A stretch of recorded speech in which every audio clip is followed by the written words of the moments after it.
many war-torn countries in Asia. But at the same time, there's also kind of a concern, or it can lead to a kind of concern that because many this trade and development of China with this global South partner is driven by the raw material exports of these countries. And then, as you know, that after the Second World War, after independence, many of these countries are struggling to get away from a raw material export economy, to diversify the economy, to move to consumer goods manufacturing. And for example, South Africa, post-apartheid, South Africa tried at some point trying to take on a kind of a East Asian path of export-oriented manufacturing, but didn't quite work out very well, and then now its economy is still quite dependent on raw material export. So this kind of a production network is kind of reinforcing this raw material export dependence of some global South countries. So my argument is that the shifting of I'm concluding, by way of concluding, that the shifting of the export-oriented development model of China to a more consumption-driven mode of development is not only good and important for the long-term sustainability of China's development and the social stability and the living standard improvement of the peasant and workers in China, but it is also very important in making China growth even more beneficial to other global South countries, because then China will not only become a big market for raw materials from these global South countries, but also become a big market for the manufactured products and other products, other types of products from the global South country. And as I reached the golden opportunity this time to visit Chongqing, and many of you must have gone there and impressed by the development there. And many people think that China did already start to witness this shift, and Chongqing model is a widely cited model of development to signal this shift. So I hope that this shift can continue to deepen and accelerate, and in this, when it happens, this kind of a doubt or anxiety about the possible or actual negative impact of the rise of China on the other part of the global South will decrease in the years to come. Thank you.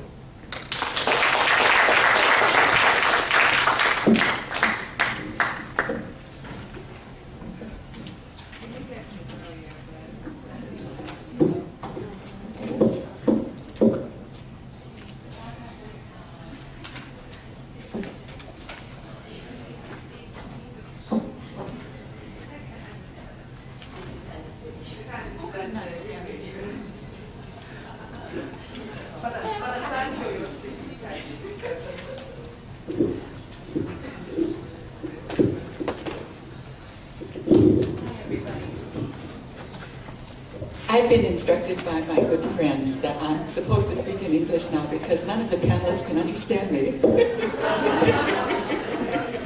But it's been a great pleasure to try my feeble language skills on this wonderful group. Thank you all. So now we are fortunate, because of scrupulous planning, to begin the question and answer. I'm sure that there are many questions, starting with, first, Professor Pearson. Okay, let's go one by one.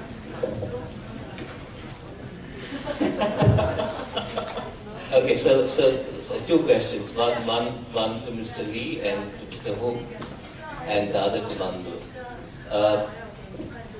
Mr. Lee, your presentation is all about friendliness and cooperation between Africa and China.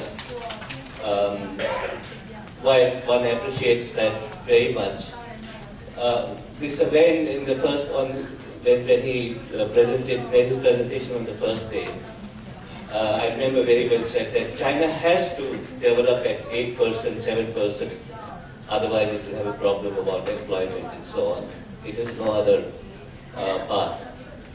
And 7%, 8%, 9% growth of China requires raw materials, and it has a great problem about food, about water, and about energy. So those resources have to come from somewhere. And the last presentation was telling us those resources have to come from Africa, Latin America. So my question to you is, in diplomatic language, exploitation is called cooperation. And therefore my question to you is, out here, it is going to be exploitative. I mean, we know India and China are competing not only for raw materials, but land. India is buying land in Africa and exporting farmers to produce food in Africa for India. So we've reached a stage of that kind of exploitation, where land is bought in other places for food. So my question is, how can this remain in cooperation between Africa and China? What would make it cooperation? That we want it to be cooperation, but what's your reflection on that? And to Mamdouh, we have the election now. We have the election results. As expected, the Muslim Brotherhood and Salafists are in front.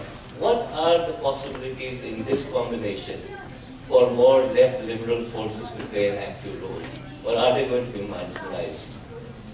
Is there any way that they can find space within this combination for this uprising to become in the defense of the oppressed? Would you like to take your questions now, or let's? No, I'm going to ask that the speakers addressed respond first, and then Pedro, you're next. No, Sam, you're next. It will be better if we can accumulate, because... Oh, you want to connect? Yes. Okay, Yes, that's fine. to, But briefly. Yes, briefly.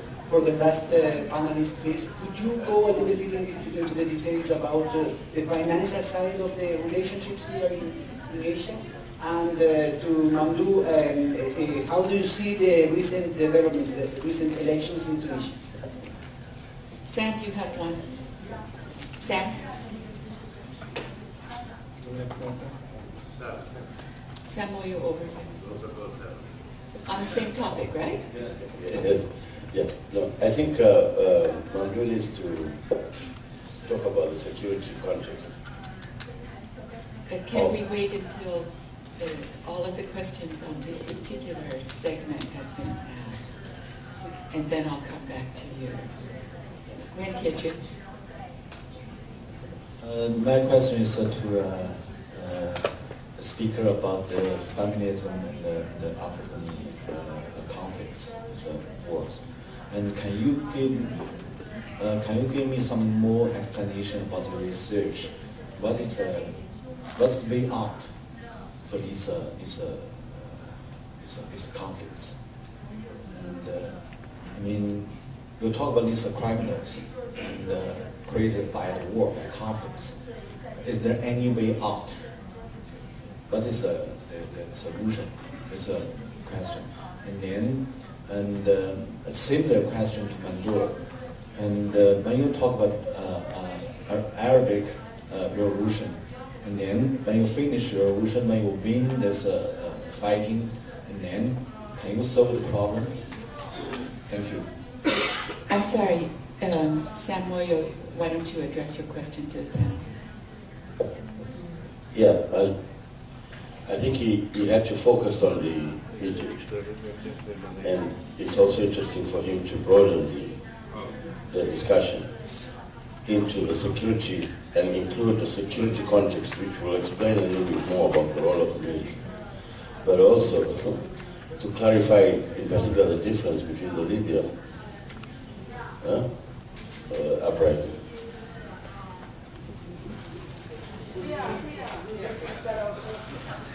Ariel, you're next. Ariel. Ariel. Yes, my question is to Margo. I was particularly interested in your suggestion that women's understanding of security is quite different from the mainstream, and if you would enlarge a little bit, and particularly with reference to the fact that there are a number of people on the left for whom the notion of gender relations, patriarchal relations, is actually subjective, seen as subjective. and not material, not objective. So perhaps when you respond about the idea of security, you can also touch on that aspect. Thank you.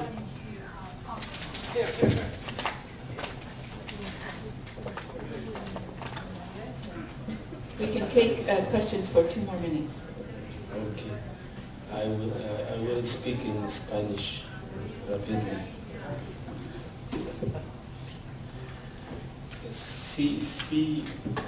Sí tenemos todavía esperanzas, sueños, impresiones de progresos, de avances, a veces revolucionarios. Creo que es porque hubo victorias tomadas de poder en América Latina, sobre todo en Venezuela, en Bolivia, en Ecuador, porque también resistió Cuba con un Estado, con un partido, con sindicato, luchando, que estoy diciendo con formas nuevas, pero de una cierta manera muy tradicionales. Si se queda en nuestros corazones la esperanza, es porque eso existe, que son los avances más reales, concretos, profundos en el mundo. Hay muchas luchas en todos los países, luchan los pueblos, nosotros estamos luchando, pero concretamente creo que el punto fundamental lo tocó Paulo cuando habló de condiciones objetivas de la revolución que existen en varios países, incluso en Europa. Por ejemplo, voy a tomar el riesgo de decir que en Grecia hoy la situación está pre-revolucionaria. Objetivamente existen las condiciones de una revolución, incluso en Europa, pero en muchos otros países existen. Pero una debilidad extrema de las condiciones subjetivas. Por eso digo, quisiera preguntar a todos ustedes, no solamente a ustedes, pero también en la ola grande, cómo podríamos todos juntos con la solidaridad internacionalista, pero también con nuestras luchas concretas, locales, nacionales, tratar de fortalecer las condiciones subjetivas de revoluciones y tratar de hacer converger, no sé si se dice como eso, disculpe, muy malo español también, pero las condiciones subjetivas y las condiciones objetivas de revoluciones, de transformaciones sociales profundas, reales, concretas para nuestros pueblos. Esa es mi pregunta.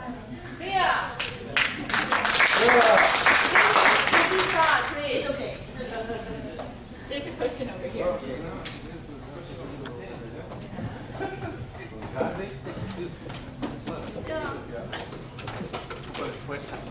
First of all, thank you for all the speakers, and thanks a lot. I have one very quick comment on Professor Ho-Fung's presentation. The comment is this, your analysis is mainly state-centric, I call it. I mean, that means depending very much on the Chinese policy. But I think it's important for us to talk about the security, is about the whole global capital as the way it is really creating the new international level. It also reconfiguring the state, because capital created the state and also is also destroying, it also creating new relationship. And then in that comparison, I think then some of the presentation we've heard the first day from Professor Wen and also from Professor Pedro Paez was more innovative, was more useful. That's a very quick comment. I have one thing about when you talk about the security, say for example, of the Global South, I think none of you has really focused very much on the war on terror, which is a bit surprising to me. Because I think that if you talk about imperialism and there's a lot of inspiration to the revolution, there's a complete absence of analysis and discussion about the war on terror, which I think really fascinates me in a way. The way the activism at the South-South level is in a way I think not very sensitive, because I think war on terror I think partly has been addressed here by Professor Margo Okazawa-Rey as a post-colonial war, because that also the new imperialism has changed the concept of the war. It's not only become a war against a non-state actor, it also an infinite war, where the war we don't even know where it's going to stop. We don't even know how this is going to be resolved, because previous war was ended in resolution between the two states, and we don't know how it's going to stop. And then it's also reconfiguring the state as a geostrategic and within the paradigm of the new kind of war. And this war is also very important in a way. The new conception of the human rights and sovereignty has also been changed. Because if you look at the US Patriotic Act, or for that matter, the way what has been conducted, the Abu Ghraib prison for the matter, or what is happening in the Guantanamo, you can say the whole legal subject that is a very fundamental presupposition of the modern state was been erased by the word called enemy combatant, and it's a quite a new phenomenon. So if you want to talk about the